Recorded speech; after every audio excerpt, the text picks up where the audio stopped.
Have you ever heard that saying, fall is proof that change is beautiful?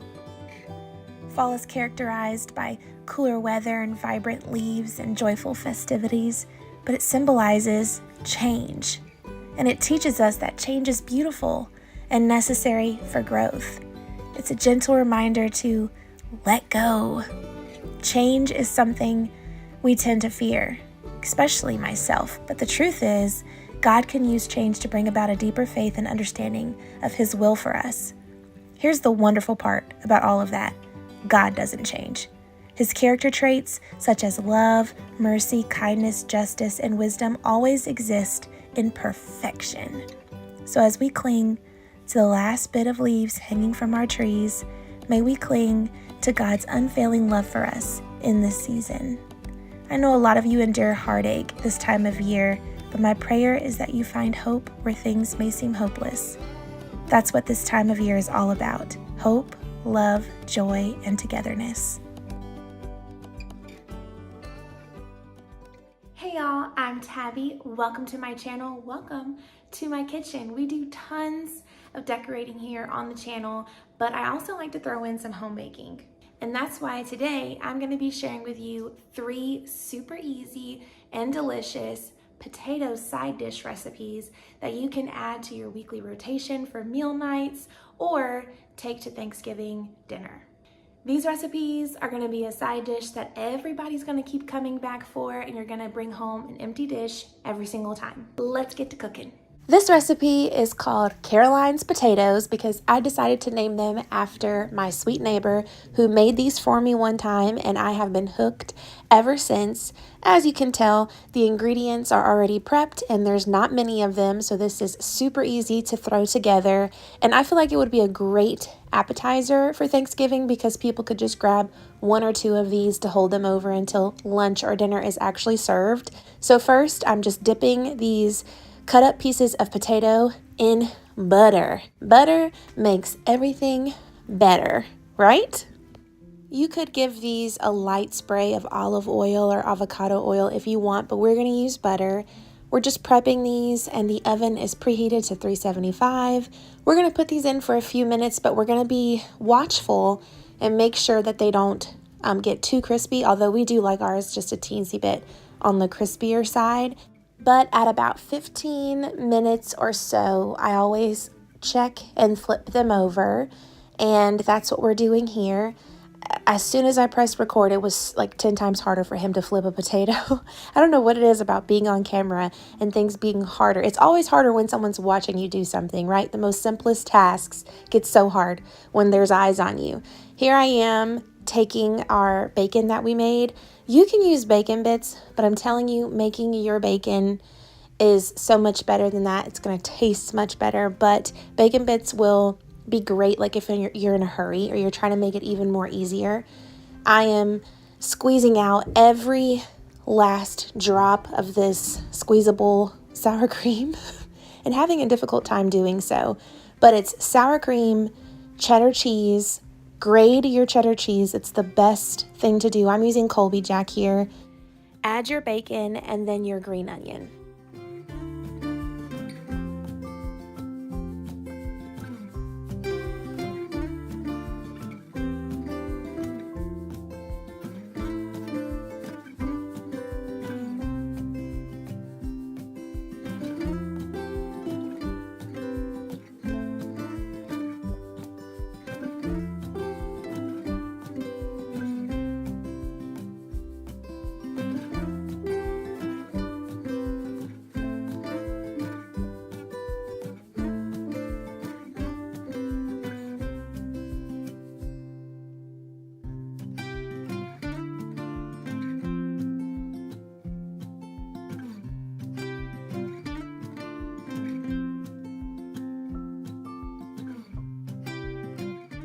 And that's it. I think the hardest part of this whole thing is just the potatoes, like cooking them and having a pan large enough to make a lot for a big party if you have a lot of people over for Thanksgiving. But you can prep all the other ingredients the night before if you wanted to go this route for a side dish option, or like I said, for an appetizer.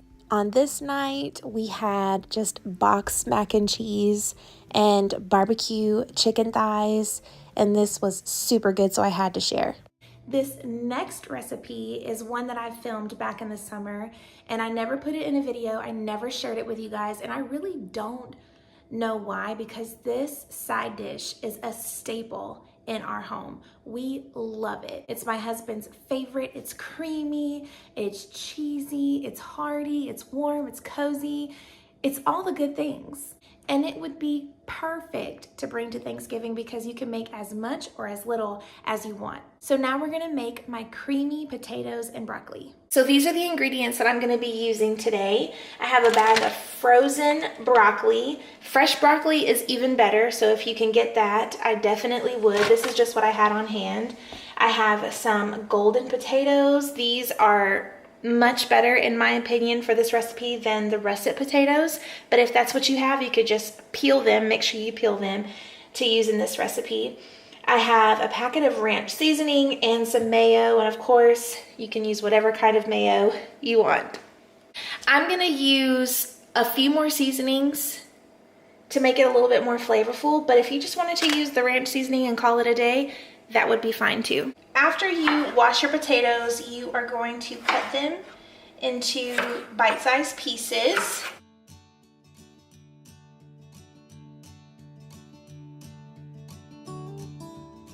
Our potatoes are cut now. I'm just going to cook my microwavable bag of broccoli just as it tells me to. And it doesn't have to be completely cooked through because it is going to cook in the oven. So maybe just...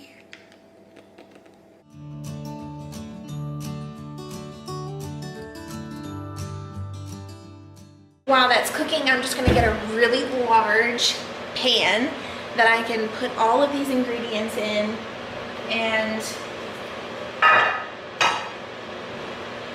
yeah, in the dish. And we're gonna get ready to make our sauce. I don't ever measure, ever. And honestly, I don't even know where I got this recipe from. Victor and I made this when we first got married in Georgia. And it was just kind of one of our first go-to recipes as a married couple. And I probably got it off Pinterest or something. But I honestly do not remember. But I always measure with my heart above all else. So just do your best and let God handle the rest. Hallelujah. Beep, beep, beep, beep, beep, beep, beep, beep, beep, beep. One thing that I forgot to mention is cheese. Cheese is definitely among these ingredients. You can do it without the cheese, but it is so much better with cheese. We are just going to open up the bag here, see what we're working with. I am going to put some paper towels down. I don't know if you can see what I'm doing here. I'm trying, you guys. I'm new at this, okay? Give me a break. Put the broccoli on top of the paper towel. I'm putting the broccoli on top of the paper towel because we don't want soggy broccoli. This is one of the reasons why having fresh broccoli is so much better. I'm gonna go ahead and toss this in there. Those pieces are just fine. They don't need to be cut anymore. And I'm gonna tell you what, I am a lazy chef. So the less amount of dishes I can dirty, the better. So I literally just pour everything into one pan and stir it up. Would this be easier in a big old bowl? Maybe. This has salt in it, so I won't use much of this, but this is the blend, the Kinder's. Add just a little bit of this since there is salt in there as well. Potatoes can handle lots of seasoning, so don't be afraid of using the seasoning. Potatoes can be really bland if you don't season them properly. We're just gonna use the Sharp Cheddar Food Lion brand cheddar cheese. I will say, just like fresh broccoli is better, freshly grated cheese is better, 1000%. So if you could substitute these quick and easy ingredients, if you have more time on your hands, for the fresh ingredients, the fresh broccoli, grating your own cheese, I highly recommend that. We have had this dish that way too, multiple times, but okay, I'm gonna need you to stay in the pan, sir. Thank you. So once the oven is preheated to 400, we're gonna put it in for 30 minutes to start. Now potatoes do kind of take a while in the oven, and I like mine extra crispy, so I put mine in sometimes about 30 to 45 minutes, but it's up to you. So however you like your potatoes, extra crispy or you don't really care, you just want them to be tender, that's fine. But today we're gonna make ours extra crispy.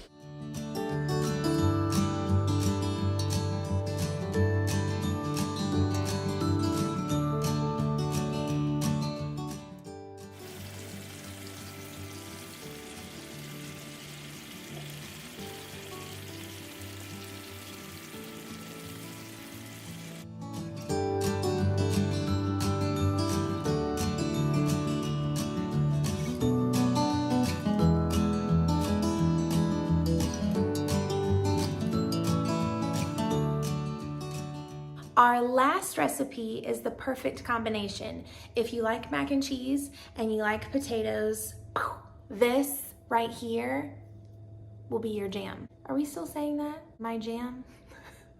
I'm not cool anymore. At first, I thought that this recipe was gonna be a little daunting, a little difficult, but it's not.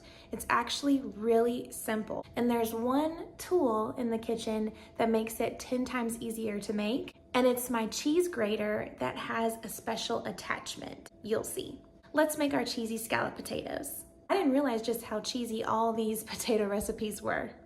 But who doesn't love cheese? This cheese grater has an attachment that makes these potatoes extra thin, and it is so satisfying and easy to use.